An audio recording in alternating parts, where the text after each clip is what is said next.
करता हूं कैसा होगा 2019 वृष लगन वाले जातकों का। तो इसको समझने के लिए मैं बहुत सिंपल तरीका आपको बताता हूं। आप अपनी कुंडली ओपन कर लीजिए और ये चेक कीजिए कि यहाँ पर आपका 2 नंबर लिखा है कि नहीं। अगर एग्जैक्टली यही नंबर आपका मैच हो रहा है तो आपको ये वीडियो ज़रूर देखना चाहिए, क्योंकि ये वार्षिक राशिफल है, इसलिए वीडियो का ड्यूरेशन लंबा हो सकता है, आधे घंटे से ऊपर का हो सकता है।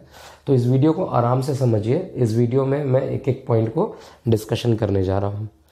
और स्क्रीन पे अगर आप देखेंगे तो यहाँ पे बहुत सारी लाइंस बनी हुई हैं, जैसे ब्लैक लाइन है, आपको यहाँ पर ग्रीन लाइन दिखाई दे रही है, रेड लाइन दिखाई दे रही है।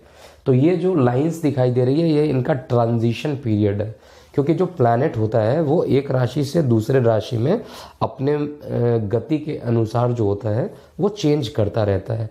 तो हमें ये समझना है कि अगर आप वृष लगन के जातक हैं तो सबसे पहले जो आपका लग्नेश बनता है, जो सेकंड नंबर है, सेकंड नंबर किसका होता है मैं ऑलरेडी पहले भी आप लोगों को बता चुका हूँ।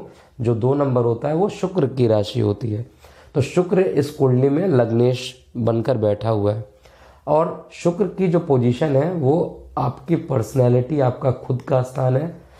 एक तो खुद के स्थान पर यहाँ पर शुक्र गवर्न करेगा और एक रोग स्थान का भी मालिक होकर शुक्र आपकी कुंडली में एक बेस्ट प्लैनेट के हिसाब से माना जा सकता है, क्योंकि बाकी चीज़ों को भी एनालिसिस करना पड़ता है। तो आपका जो ये वृष लगन है, तो वृष लगन में हम सबसे पहले बात करते हैं कि मूवमेंट कैसे कैसे प्लैनेट्स का होगा। तो हम स्टार्ट करते हैं, क्योंकि आपकी लगन वृष है तो वृष का मालिक शुक्र बनता है। तो अगर आपको यहाँ पे शुक्र 7 नंबर में दिखाई दे रहा है, 7 नंबर का जो शुक्र होता है वो मालव्य योग बनाता है, क्योंकि एक पंच महापुरुष योग में ये माना जाता है। लेकिन यहाँ पर जो पोजीशन इसकी है वो रोग स्थान पे है, लेकिन विपरीत राजयोग बना रहा है। यहाँ पर आपको बहुत ज़्यादा नेगेटिव नहीं देगा फल, यहाँ पर अच्छा फल देगा। लेकिन अब देखें इसका ट्रांजिशन कब हो रहा है। देखिए 1 जनवरी 2019 जैसे ही प्रवेश करेगा वैसे ही ये अपनी राशि को बदलकर ये 8 नंबर की राशि जहाँ लिखी है, इसका मतलब जो वृश्चिक राशि है उसमें शुक्र चला जाएगा। जैसे ही शुक्र यहाँ पर जाएगा ठीक उसी समय 1 जनवरी के आसपास बुध भी अपनी पोजीशन को चेंज करेगा।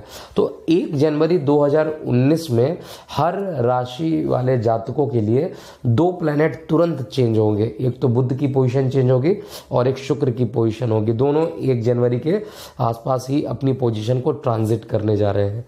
जब तक शुक्र यहाँ पर आपके कुंडली में बैठा हुआ है, मतलब 31 दिसंबर या 1 जनवरी 2019 तक का जो टाइम बता रहा हूँ, तब तक तो ये आपको शुभ फल देगा। जैसे ही ये 7 से 8 वाली राशि में चला जाएगा, अपने शत्रु स्थान पे चला जाएगा, लेकिन 2 गुरुओं का आपस में मिलन होगा। शुक्र जो होता है वो दैत्य आचार्य गुरु मानते हैं उनको, और जो गुरु होते हैं वो देवताओं के गुरु होते हैं। तो 2 गुरुओं का आपस में मिलन होगा। देखिए गुरु कैसा भी हो, कभी भी आपस में जो मान सम्मान की जो बात होती है वो गुरु एक दूसरे की भावनाओं को समझते हैं। उनका अपना कर्तव्य होता है कि वो अपने स्टूडेंट्स को किस तरीके से ट्रीट कर रहे हैं। तो भले एक देवता के लिए हो, एक दैत्य के लिए हो, लेकिन यहाँ पर एक अच्छा योग स्टार्ट हो जाएगा। और सबसे मज़ेदार बात क्या है कि यहाँ पर जो शुक्र की पोजीशन और जो गुरु की पोजीशन होगी वो आपके लगन स्थान को भी देखेगा, आपके लगन के पोजीशन को, मतलब आपकी पर्सनालिटी को देख रहा है। अगर कोई प्लैनेट अगर आपका खुद का मालिक होकर खुद आप ही को देख रहा है तो निश्चित रूप में, और वो भी कौन सा प्लैनेट है, ज्ञान के देवता के साथ बैठा हुआ है, तो ये निश्चित रूप से आपकी पर्सनालिटी में ज्ञान का संचार करेगा और आपकी बुद्धि को सोचने समझने की ताकत बढ़ाएगा, आपकी पर्सनालिटी इंप्रूव करेगा। और इसका जो ट्रांजिशन पीरियड रहेगा वो लगभग 29 जनवरी तक रहेगा। तो 29 जनवरी में जो शुक्र होगा वो आपके लिए पॉजिटिव का काम करेगा।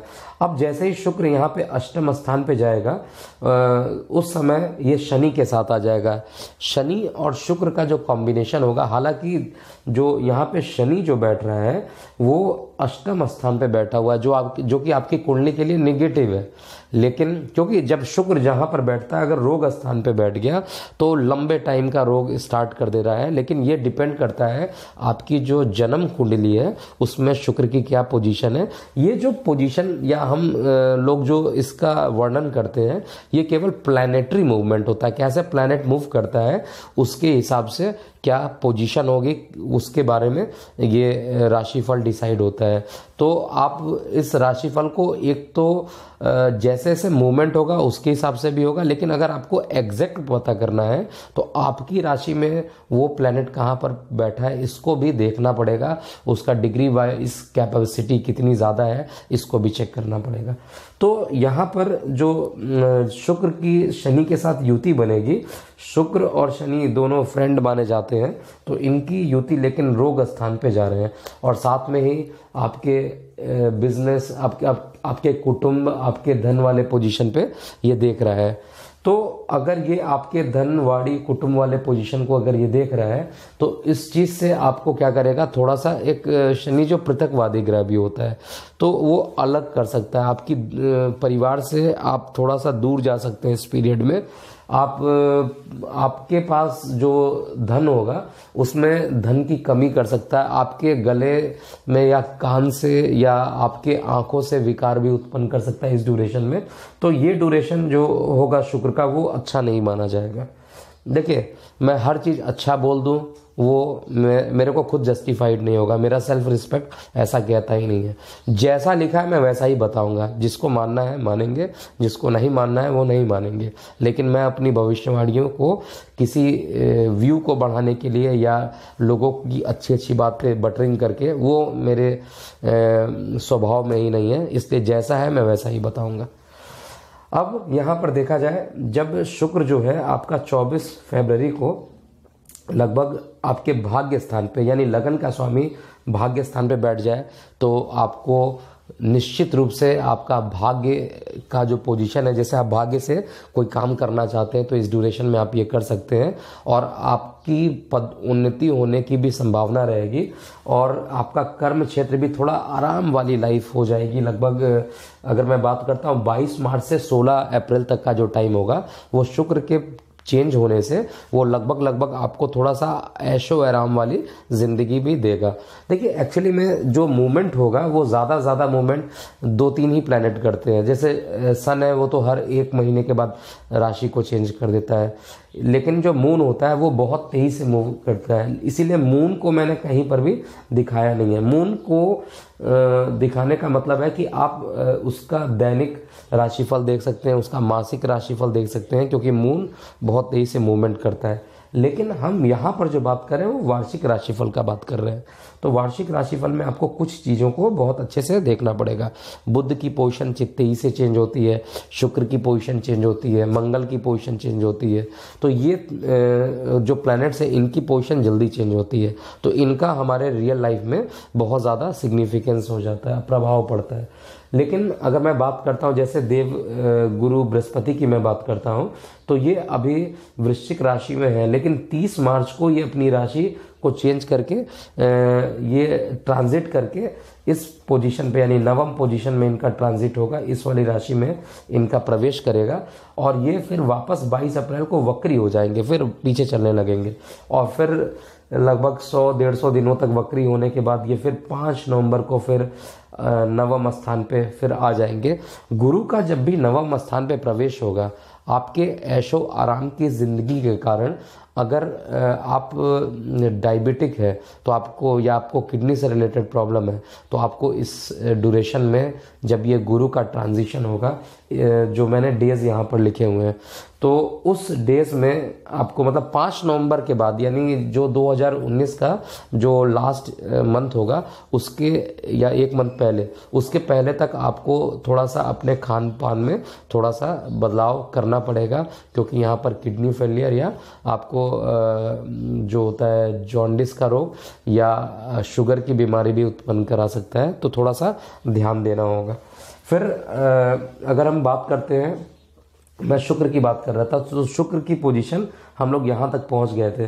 तो शुक्र जो है आपकी कुंडली में, क्योंकि कारक ग्रह है और आपका खुद का लग्न है, इसलिए 24 फरवरी से लेके आप 16 अप्रैल 10 मई तक का टाइम मान लीजिए, ये जो 5 महीना है स्टार्टिंग का जो है वो ज़बरदस्त बीतने वाला है और इसमें बहुत अच्छे आपको फल मिलेंगे। इनकम बढ़ेगा, पदोन्नति होगा, भाग्य का साथ देगा।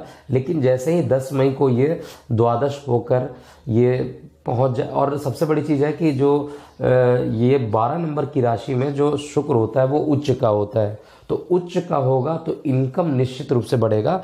तो मैं एक चीज़ की गारंटी तो ज़रूर कह सकता हूँ, वृष लगन वाले जातकों के लिए इस साल पदोन्नति की संभावना ज़्यादा बढ़ेगी, बहुत ज़्यादा, और इसका प्रभाव स्टार्टिंग के 5 महीने में ही आपको पता चल जाएगा। तो यहाँ पे हम देखें 10 मई से लेके 4 जून का जो ड्यूरेशन पड़ेगा उसमें ये द्वादश स्थान पे चला जाएगा, फिर यहाँ पे एक नेगेटिव फल आपको मिलेगा। लेकिन जैसे ही ये 4 जून को फिर आपकी राशि में खुद आ जाएगा, खुद के घर में अगर कोई भी जाता है तो उसको सबसे रिलैक्सेशन मिलता है, तो खुद के घर में जाएगा तो आपको फिर मानसिक रूप से बहुत स्ट्रॉन्ग कर देगा। वैसे भी इस साल देखा जाए तो अगर शुक्र का प्रभाव आपकी कुंडली के लिए बहुत ही बढ़िया होने वाला है, चाहे मैं आपके लगन की बात करता हूँ, चाहे वो आपके बस एक जगह प्रॉब्लम आएगा यहाँ पे, जब इसका गोचर 10 सितंबर, इसका मतलब 10 सितंबर से लेके आपका जो दिसंबर तक का जो टाइम होगा वो नेगेटिव भाव में जाना शुरू हो जाएगा। जैसे यहाँ पे 6 नंबर में यानी कन्या राशि में जाएगा तो कन्या राशि में ये नीच का हो जाएगा। अगर कन्या राशि में ये नीच का होगा तो आपको यहाँ पर मानसिक टेंशन भी देना स्टार्ट कर देगा। तो ये रही बात शुक्र की। अब हम लोग बात करते हैं, और जब भी हम डिसीजन लेते हैं वो 1, 2, 3 प्लैनेट का अगर कंजुगेशन बन जाता है तो उसका पूरा एनालिसिस करने के बाद ही हम बता सकते हैं। तो हम ये आप डेफिनेट करते हैं बुध की, तो जो बुध है आपको इस कुंडली में यहाँ पर दिख रहा है जहाँ पे 8 नंबर लिखा हुआ है, तो बुध आपकी राशि को देख रहा है, आपके लगन को अभी तक देख रहा है, और इसका जो ट्रांजिशन पीरियड होगा 1 जनवरी को ही अपनी राशि चेंज करके ये अष्टम स्थान पे सूर्य के साथ चला जाएगा, और सूर्य जो होगा वो इसकी डिग्री थोड़ी सी ज़्यादा आगे बढ़ जाएगी। तो सूर्य शनि का जो ये कॉम्बिनेशन बन रहा है, एक पिता है एक पुत्र है, सूर्य और शनि में कभी बनती नहीं है, तो माता पिता से ये थोड़ा सा मतभेद भी करेगा, पिता को शुगर बढ़ा सकता है, पिता से रिलेटेड ये प्रॉब्लम जनरेट कर सकता है, जितने भी प्रॉब्लम्स आ सकते हैं, हो सकता है पिता की वाणी थोड़ी सी उग्र हो जाए। तो यहाँ पर ये सारी चीज़ें दिखाई दे रही हैं।